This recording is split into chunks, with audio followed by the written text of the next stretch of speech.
안녕하세요. 지금 아들 하나 키우고 있는 30대 여성입니다. 엊그제 어머님으로부터 웃기지도 않는 연락을 받고 황당한 마음에 이렇게 제 이야기를 하러 왔어요. 솔직히 어디 자랑할 이야기도 아니고 그래서 그냥 똥 밟았다 생각하고 넘어가려고 했는데 곱씹을수록 성질이 나는 거예요. 그래서 익명의 힘을 빌려 푸념 좀 해보렵니다. 남편하고는 지인의 소개로 만났어요. 그렇다고 지인하고 남편하고 직접적으로 아는 사이는 아니고 지인의 선배의 친구더라고요. 솔직히 저는 당시 연애에 대한 생각도 없었고 급한 게 없었는데 지인 눈에 제가 어디가 안쓰러워 보이기라도 한 건지 한번 만나보라고 어찌나 성화였는지 몰라요. 그리고 저는 당시만 하더라도 남의 부탁을 잘 거절하지 못하는 성격이었거든요.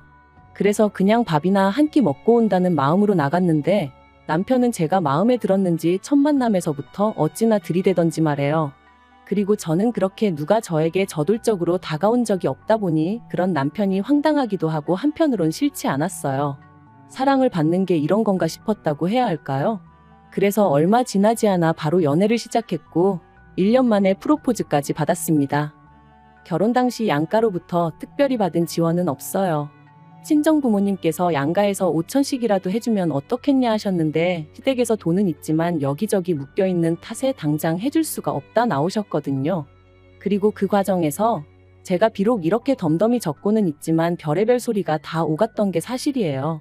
시부모님은 남편한테 저나 저희 친정 부모님이 무슨 돈이라도 맡겨놓은 것 마냥 이야기를 했다며 불쾌하다 하셨고 저희 친정 부모님은 친정 부모님대로 돈 5천도 안 해줄 거면서 왜 예단 타령이고 이바지 음식 이야기를 하냐며 기분 나빠 하셨으니까요.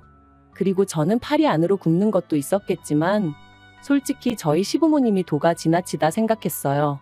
시댁에서 금전적인 부분에 있어서는 이런 방구도 없었으니 저희 친정 부모님 입장에선 기다리다 못해 한마디 한 것뿐이셨는데 그걸 그렇게 기분 나쁘게 받아들이실 거라곤 상상도 못했거든요. 아무튼 결국 시댁에서 당장은 이런 한 푼 못 해준다시면서도 그 와중에 친정에선 돈 언제 해주냐고 저를 닥달하셨기에 저도 홧김에 친정 부모님께도 해주지 마시라 했습니다. 죽이 되든 밥이 되든 남편과 둘이 알아서 시작해보겠다고요. 그리고 시작부터 삐그덕된 저와 시부모님의 관계는 결혼 후에도 좀처럼 나아질 기미가 없었습니다. 아니, 오히려 더 심해졌지요. 왜냐하면 시부모님께서 매일 아침 저한테 문안 인사를 받아야겠다고 하셨거든요. 저는 남편더러 그게 말이 된다고 생각하냐, 당연히 당신 선에서 그런 건 못한다고 끊어줬어야지 그 말을 지금 나한테 전하면 어떡하냐 하고 화를 냈습니다. 그런데 남편이 하는 말이 1시간씩 통화하자는 것도 아니고 5분 10분이면 될 일인데 그걸 해보지도 않고 싫다 하는 제가 이상하다대요. 그래서 남편더러 그럼 당신도 우리 부모님한테 매일같이 전화드리라 했어요. 당신 말대로 그거 별거 아닌 것 같으면 당신이 먼저 해보라고 했죠. 그랬더니 며느리하고 사위하고는 다르지 않냐면서 헛소리를 해대는데 어이가 없더라고요. 게다가 저는 당시 사는 곳은 서울의 끝이었고 직장은 분당에 있다 보니 8시 반까지 출근을 하기 위해선 6시 반에는 나가야 하는 상황이었어요. 그런데 그 바쁜 아침 시간에 시부모님한테 문안 인사라니 말도 안 되는 일이었죠. 그런데 시부모님의 요구는 그게 다가 아니었습니다. 시댁과 저희 신혼집은 차로 1시간 정도의 거리였는데 시부모님은 차가 없으시다 보니 솔직히 저희가 뵈러 가지 않으면 만나기 불편했던 건 사실이에요. 하지만 그렇다고 해서 주말 중 하루는 무조건 시댁에서 아침부터 저녁까지 있어야 한다는 게 말이 되나요? 시부모님, 특히나 어머님께선 다른 여자들은 며느리 들이고 나면 며느리랑 백화점도 가고 어디 카페도 가고 며느리가 차려주는 밥상도 받고 그런다는데 저희는 신혼집을 멀리도 잡아가지고 당신은 그런 것도 못 해본다며 그러니까 주말 중 하루는 무조건 시부모님하고 보내야 된다셨습니다. 하지만 결혼 전부터 서로 부딪혀야만 했던 상황도 있었고 그 감정이 다 풀어진 것도 아니었는데 뭘 그렇게 저랑 하고 싶다 하시며 오라고 하시는 건지 이해가 안 되더라고요. 그래서 남편한테 그렇게는 못한다고 했습니다.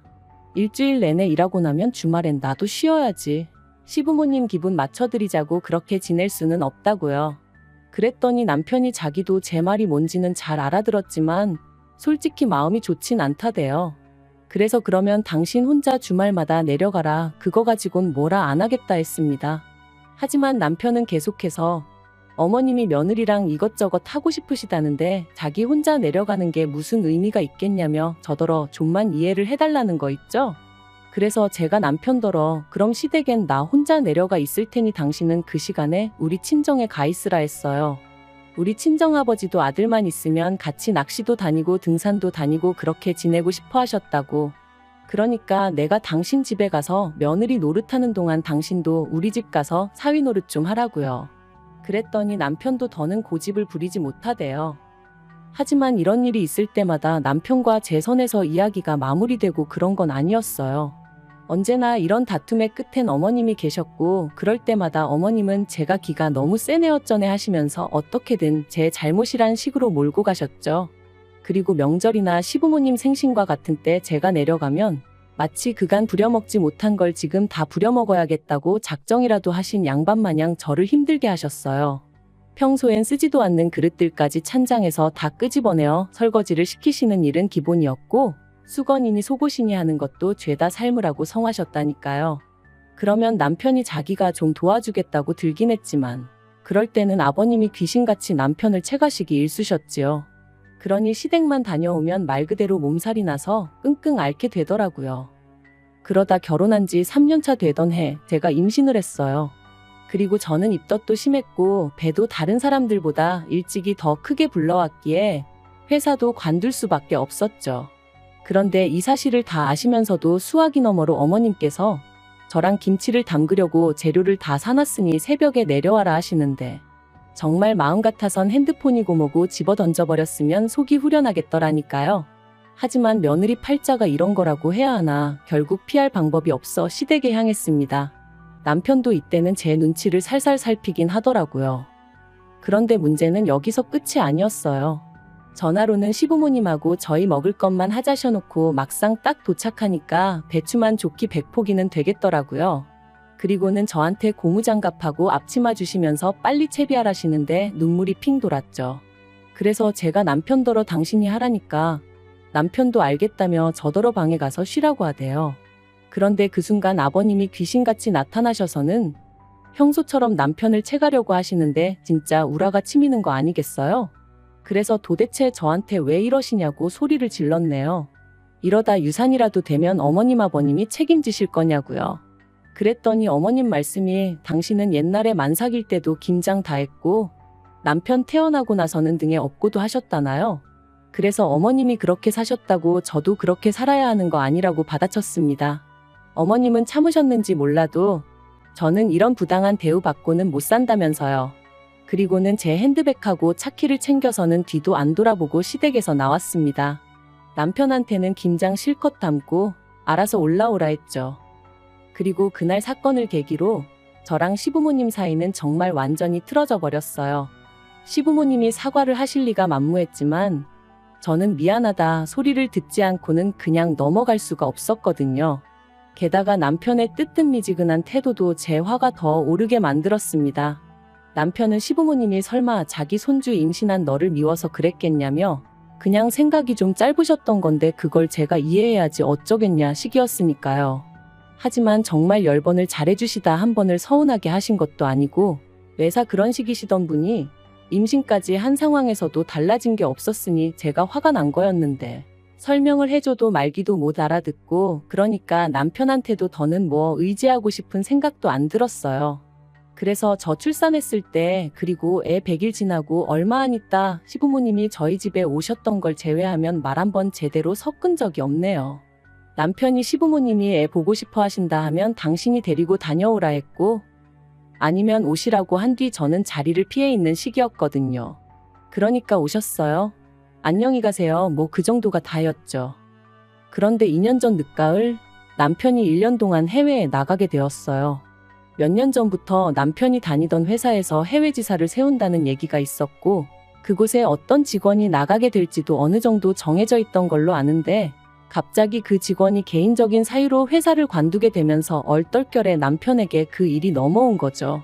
그리고 상황 자체가 남편이 싫다 좋다 할 게 아니었어요. 저로서는 졸지에 독박 육아를 하게 된 상황이 답답하긴 했지만 그렇다고 회사에 쫓아가서 따질 수도 없잖아요. 그래서 어쩔 수 없이 남편과 떨어져 지내게 되었네요. 그런데 솔직히 남편이 집을 비운 동안 전 제가 괜찮을 줄 알았거든요. 하지만 아니었습니다. 든 자리는 표가 안 나도 난 자리는 안다더니 남편이 없으니 딱 그 말이 이해가 되더라고요. 아이랑 하루 종일 부대끼며 있는 낮에는 그나마 덜했지만 밤에는 어찌나 싱숭생숭하고 괜히 겁도 나고 그래서 친정에 자주 왕래했어요. 제 차가 있으니 운전해서 가기도 했고 어떤 날은 기차 여행한다 생각하고 기차 타고 다녀오기도 하고 혹은 친정 부모님이 와주시기도 하셨습니다. 그리고 솔직히 말해서 제 입장에선 친정 부모님만 계셔주셔도 숨통이 트이는 기분이었어요. 친정아버지가 애 챙겨주시고 친정어머니가 제 밥도 차려주시고 그렇다 보니 저도 제 나름대로의 시간이 나서 그때 친구들도 한 번씩 만날 수 있었고 편하게 있을 수 있었죠. 그런데 1년 만에 한국에 들어온 남편이 대뜸 저더러 장인 장모님하고 그렇게 시간을 보내는 동안 시부모님하고는 몇 번이나 만났냐입니다. 그래서 제가 그게 무슨 소리냐? 명절 때 뵙고 어머님 생신 때도 뵙지 않았냐 했어요. 그랬더니 그러니까 장인 장모님은 10번 20번도 넘게 보는 동안 시부모님은 겨우 3번 만났냐며 어떻게 그럴 수가 있냐대요. 황당해서 남편더러 제가 당신이 있을 때도 안 가던 시댁을 당신도 없는데 내가 왜 가야 하냐 했습니다. 내 입장에서 시댁하고 친정하고 같겠냐고. 가뜩이나 나를 부려먹지 못해 혈안이 되어 계신 분들이 시부모님이신데 미쳤다고 내가 제 발로 거길 찾아가고 싶겠냐고요. 그리고 비록 내 마음이 그랬어도 어쨌든 당신도 없으니 헛헛하실까 싶어 며느리로서 명절엔 찾아뵙고 생신 때 밥도 사드렸는데 도대체 뭐가 문제냐니까. 남편이 시부모님께서 하시는 말씀이 손자가 너무 보고 싶은데 며느리가 전화 한 번을 주기를 하나 그렇다고 한 번 오라 소리를 하기를 하나 하며 하소연을 하시더랍니다. 어이가 없어서 그렇게 보고 싶으셨으면 차라리 먼저 연락을 하시지. 억지도 이런 억지가 어딨냐고 제가 받아쳤어요. 그랬더니 남편이 하는 말이 육아하는 며느리 스트레스 받을까봐 배려해 주신 건데 고맙고 죄송하단 말은 못하고 어떻게든 흠만 잡으려 드냐대요. 그리고는 자기가 지난 1년 동안 제가 시부모님한테 어떻게 하는지 말은 안 했지만 다 지켜보고 있었다면서 이혼하자 그러더라고요. 마른 하늘에 날벼락이 이런 건가 싶대요. 처음엔 저도 이혼 못한다고 버텼어요. 1년이나 애한테 아빠 노릇도 못 해놓고 이제 와서 무슨 소리냐고 정신 차리라고 했죠. 하지만 남편은 완강했습니다. 자기가 부모가 되어보니까 자기 부모님 마음을 알겠대요. 그러면서 시부모님한테 제가 너무 못하는데 그거 자기는 더는 못 봐준다나요? 그리고 저도 며칠의 설정 끝에 남편에 대한 믿음과 신뢰를 잃었어요. 그래서 남편에게 당신이 바라는 대로 이혼하자 했죠. 그래서 협의 이혼했어요. 남편이 양육권을 욕심내지 않는 게 의아했지만 같이 구한 아파트도 조건 없이 저에게 주겠다 하니 저도 더는 따져묻지 않았고요. 그런데 알고 보니 저희 남편에게 여자가 있었던 모양입니다. 해외 생활하는 동안 만난 건지 어떻게 된 건지는 저도 잘 모르겠지만요. 아무튼 어쩌다 남편 프로필 사진을 봤는데 20살 간 넘어 보이는 아가씨가 남편 옆에 딱 붙어 있었죠. 한심하고 수치스럽고 손발이 부들부들 떨리는 게 친구는 지금이라도 늦지 않았다며 저더러 법적으로 따져보라 했지만 남편하고 솔직히 더는 진흙탕 싸움을 하고 싶지 않았습니다. 그래서 지 새끼까지 버리고 어디 한번 얼마나 잘 사나 두고 보자 그 생각뿐이었네요. 그런데 엊그제 어머님한테 전화가 걸려왔습니다. 시부모님 번호는 진작에 차단했지만 아예 모르는 번호로 걸려왔기에 피하질 못했죠. 어머님께선 제가 전화 받은 걸 알아차리시곤 다짜고짜 일을 어쩌냐며 하소연을 시작하셨어요. 그리고 듣자 하니 남편 옆에 있던 그 여자가 시어머니 패물이며 뭐며 다 들고 도망을 갔답니다. 그러면서 어떻게 잡아야 하냐? 너희 친정아버지한테 말해보면 안 되냐 하시는데 저희 친정아버지가 조금 높은 직위의 경찰이시거든요. 하지만 뭐 그게 무슨 상관이겠어요? 설령 어머님이랑 제 사이가 좋아도 그런 식으로 저희 아버지한테 부탁할 일은 아니었으니까요. 저는 어머님더러 경찰서 가서 신고를 하시던지 알아서 하셔야지 그런 걸로 왜 저한테 연락을 하시냐 하지 마시라 했습니다. 그런데 그게 다가 아니었습니다. 괜한 궁금증에 남편을 소개해 주었던 지인에게 연락해 괜히 한번 남편의 안부를 물었거든요. 그랬더니 입이 어지간히 근질거렸던 건지 아주 속사포처럼 남편 이야기를 쏟아냈습니다. 그리고 듣게 된 충격적인 이야기가 그 여자가 임신을 했다며 남편에게 이런저런 핑계로 뜯어간 돈이 몇 천은 되는 모양이라는 거예요. 주변 사람들한테까지 손을 얼마나 빌렸는지 최근엔 다들 남편 연락을 피한다면서 말이죠. 그리고는 그 지인이 저더러 저랑 살 때도 그랬냐고 묻는데 제가 어이가 없어서 그냥 미친 듯이 웃어버렸네요. 자려고 누웠는데 다급한 어머님 목소리도 생각이 나고 시부모님한테 말 못하고 끙끙 앓고 있을 남편도 떠오르고 그런데 얼마나 오만 정이 떨어졌으면 그런 생각이 나도 웃음만 배시시 나오지 하나 불쌍하단 생각이 안 들대요. 마음 같아선 다들 좀 더 고생 좀 했으면 좋겠어요. 설마 이제 와서 저한테 들러붙을 생각은 안 하겠죠. 아무리 찾아와서 앓는 소리 죽는 소리 해댄다고 흔들릴 저도 아니지만 그래도 귀찮게 할까봐 그게 좀 걱정이네요.